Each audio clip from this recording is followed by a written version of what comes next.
Bonjour à tous, aujourd'hui on se retrouve pour un petit tuto sur FreeCAD, sur comment réaliser le K-Cube sur FreeCAD. Donc l'objectif va être de réaliser une plate, un edge et un corner pour pouvoir réaliser l'ensemble du K-Cube. On a besoin de ces trois composants. J'ai déjà créé des fichiers de tuto pour le edge et la plate. Là on va en créer un nouveau pour le corner, donc il suffit d'aller dans Fichier nouveau.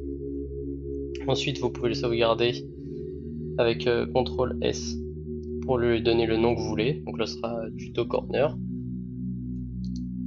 Pour chaque composant, on va donc utiliser des paramètres. J'ai déjà pris ceux pour la plate et pour le head. Donc là pour la plate, on voit que j'ai mes différents paramètres qui vont permettre de paramétrer directement les composants. La même chose pour le edge. On va venir se récupérer les paramètres que j'ai déjà fait pour le corner. Je vais se mettre pause pour récupérer les différents paramètres. Je vais les mettre dans tuto corner.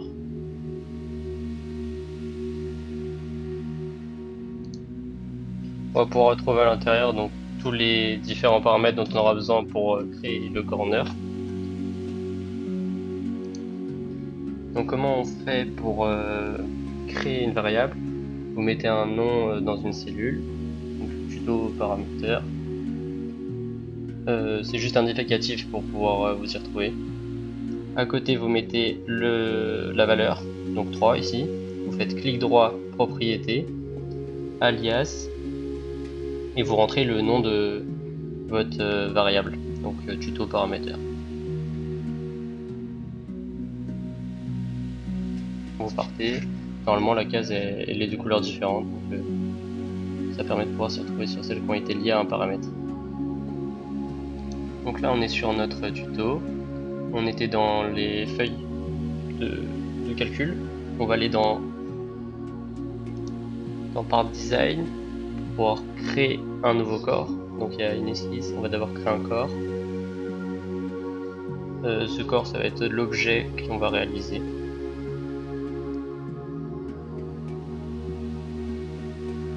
Une fois qu'on a ce corps, on va pouvoir créer une esquisse, donc avec les différents plans. Nous ça va pas changer grand chose, donc on peut choisir celui qu'on veut.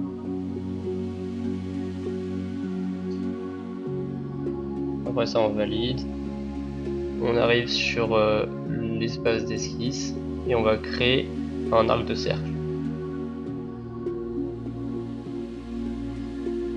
Donc l'objectif de notre arc de cercle c'est qu'il fasse 90 degrés. Donc je vais faire un angle à 0 degré et je vais lui dire d'aller faire jusqu'à 90 degrés. Pour la longueur du rayon, je vais la régler ensuite grâce à des contraintes. On a donc différentes contraintes, que ce soit de blocage, de différence, d'égalité et autres que je pourrais vous présenter plus tard. On pourrait utiliser une contrainte de rayon actuellement, mais je vais utiliser une contrainte de distance entre un des points du cercle et le centre. Donc on pourrait la rentrer manuellement, mais nous comme on a des paramètres, on va rentrer le paramètre. Donc on va utiliser notre paramètre qui s'appelle les paramètres pour avoir l'ensemble des paramètres, point, et là on va aller chercher notre rayon et il va automatiquement prendre la valeur qui est référée dans notre feuille de calcul. On peut valider et maintenant notre arc est contraint. On va pouvoir rajouter deux segments pour les relier, pour relier les deux bords de l'arc de cercle entre eux. Et de cette façon, on obtiendra l'esquisse complète. Puisque là, comme vous pouvez le voir, il n'y a que l'arc de cercle. Avec ça, on va pas pouvoir construire une forme finie. Donc je construis mes deux segments avec l'origine. Comme ça, j'ai un angle droit entre mes deux segments. Et cette fois-ci, si je ressors,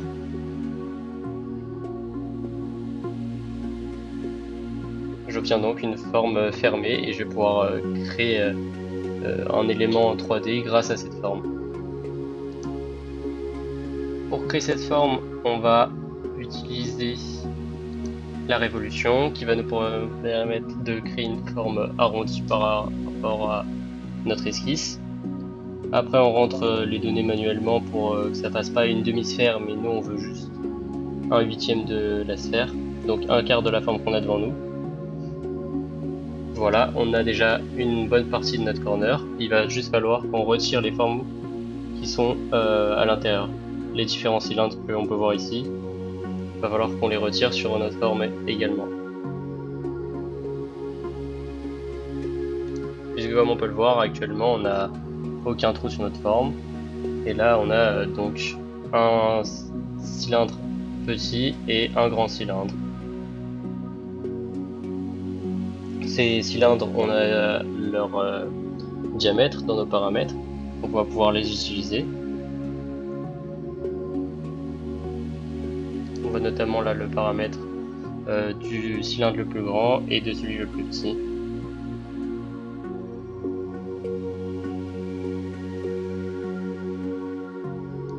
Donc si on revient sur notre forme, on sélectionne une des faces plates qu'on va utiliser comme plan pour créer une esquisse. Donc une fois qu'on a sélectionné, on crée une esquisse. Et là on va créer notre premier cylindre grâce à un cercle. On pose le cercle sur notre surface et on va le contraindre. Donc on va lui mettre une contrainte de diamètre de la taille de notre paramètre de notre diamètre. Pour faire ça, on vient chercher une contrainte de diamètre qu'on applique sur le cercle directement. On sélectionne, on choisit paramètre avec le diamètre du petit cylindre.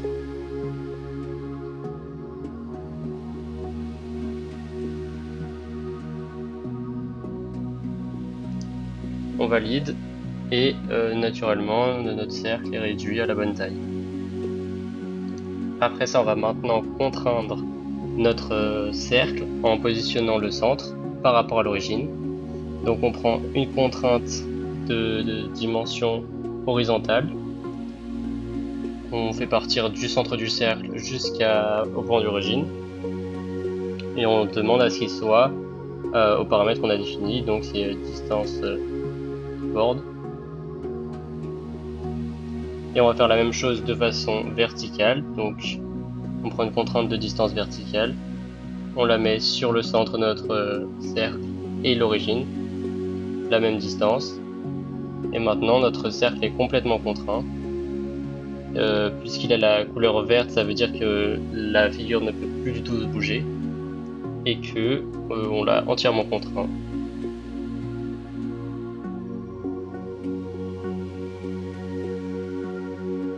On va pouvoir fermer et revenir à notre forme en 3D. Avec cette esquisse, on va pouvoir créer une cavité pour faire un trou. Et ce trou, il sera on va le faire passer à travers tout, puisqu'on veut qu'il aille à travers toute notre figure. On va répéter l'opération sur les deux autres côtés. Voilà. Et une fois qu'on a fait ça, on va pouvoir faire les plus grands cylindres. On voit que c'est ceux-là. On a le petit cylindre et nous maintenant on veut faire le plus grand qui est à l'extérieur, sur la partie arrondie. Pour faire ça, on va toujours partir des surfaces plates. Donc on prend une des surfaces, on fait une esquisse dessus. Sur cette esquisse, on va créer un nouveau cylindre. Donc pour créer un cylindre, c'est un cercle. Ce cercle, on va le contraindre encore une fois. On contraint son centre pour qu'il soit à la bonne position. On utilise les mêmes paramètres puisque le centre du grand cercle est le même que celui du petit cercle. Donc on met une contrainte horizontale et verticale par rapport à l'origine.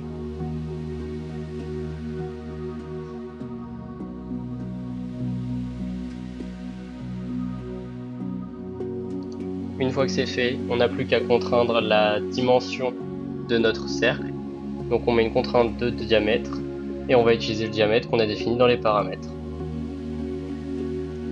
On peut valider. On va pouvoir ressortir de l'esquisse et retourner sur notre modèle 3D. Une fois qu'on a ça, on va vouloir en créer encore une fois une cavité.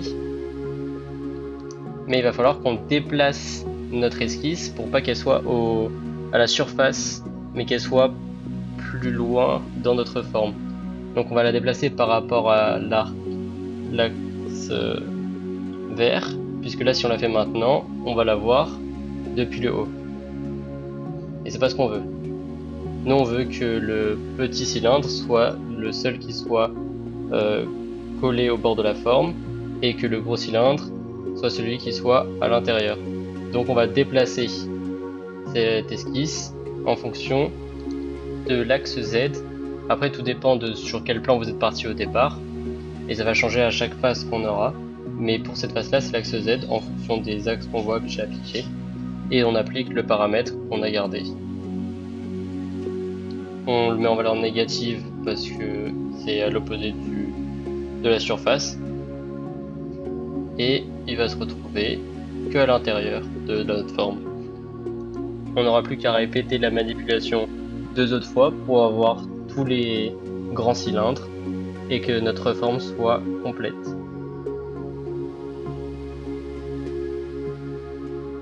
Donc on sélectionne à nouveau une surface, on va créer une esquisse dessus, faire un cercle, le contraindre par rapport à son diamètre et par rapport à sa position. Donc contrainte horizontale avec le paramètre qu'on a gardé dans notre feuille de calcul. Contrainte horizontale, contrainte verticale avec encore une fois le paramètre qu'on aura gardé dans notre feuille de calcul.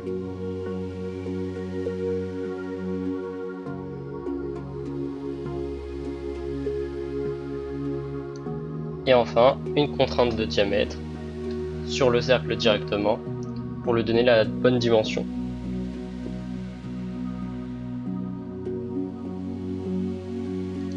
Une fois qu'on a tout, on peut remonter. On revient sur cet espace. On peut soit d'abord faire la cavité, soit d'abord déplacer l'esquisse.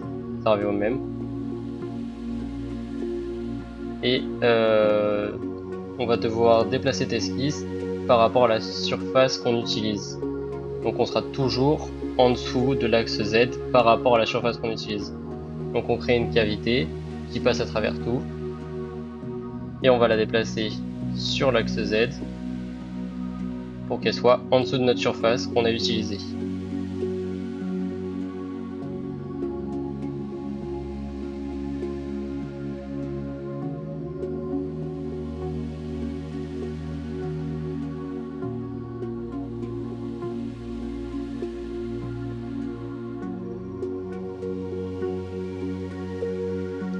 On n'oublie pas de la mettre en négative, sinon elle va se déplacer au-dessus, et nous on veut qu'elle se déplace en dessous.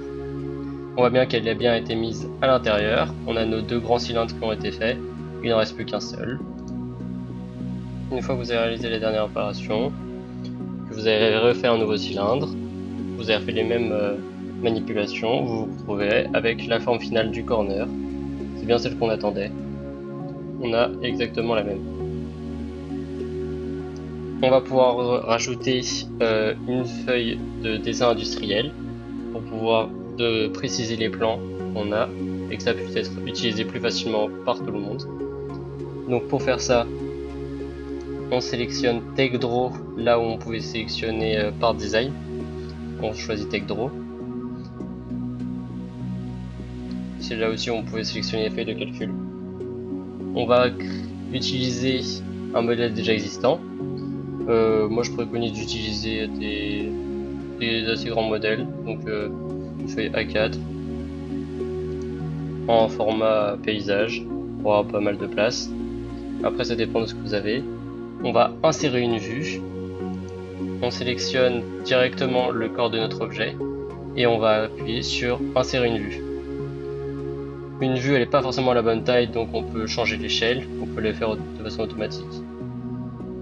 Voilà, pour qu'elle soit plus grande ou pour qu'elle soit plus petite. Bon, nous dans ce cas là on va vouloir qu'elle soit plus grande parce que sinon on va rien y voir. Et on a donc un premier côté.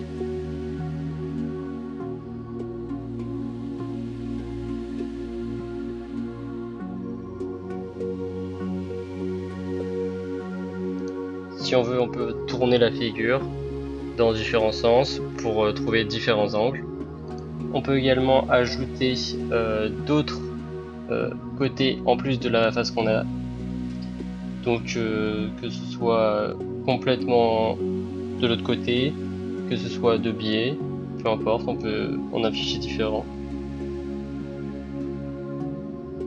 Donc là j'en ai pris 3, j'en ai pris une de face, une de derrière et une où on voit l'ensemble du côté arrondi.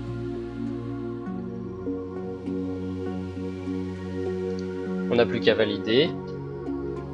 Une fois qu'on a ça, donc on va pouvoir les repositionner un peu comme on veut, même si elles sont un peu contraintes.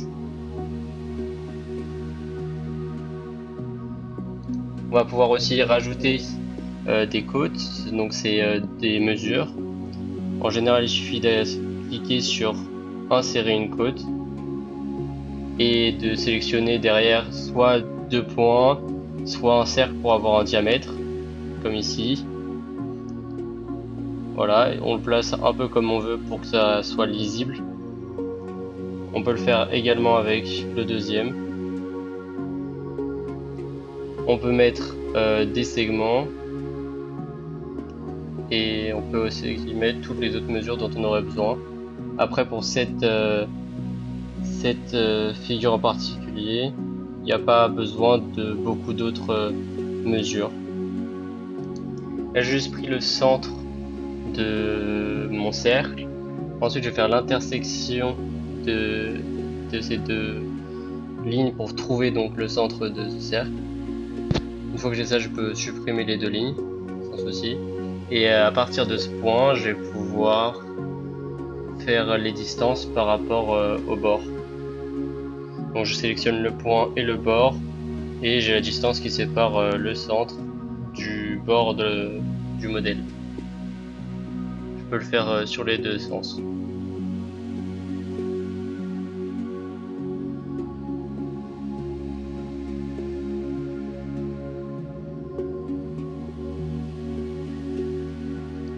Là on a l'ensemble des paramètres qu'on a utilisés dans notre modèle 3D.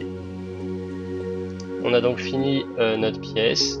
On a fait une feuille pour pouvoir montrer les différents éléments. On aurait pu compléter un peu plus cette feuille pour que on remplisse les différents champs. Et on va pouvoir passer à la plate.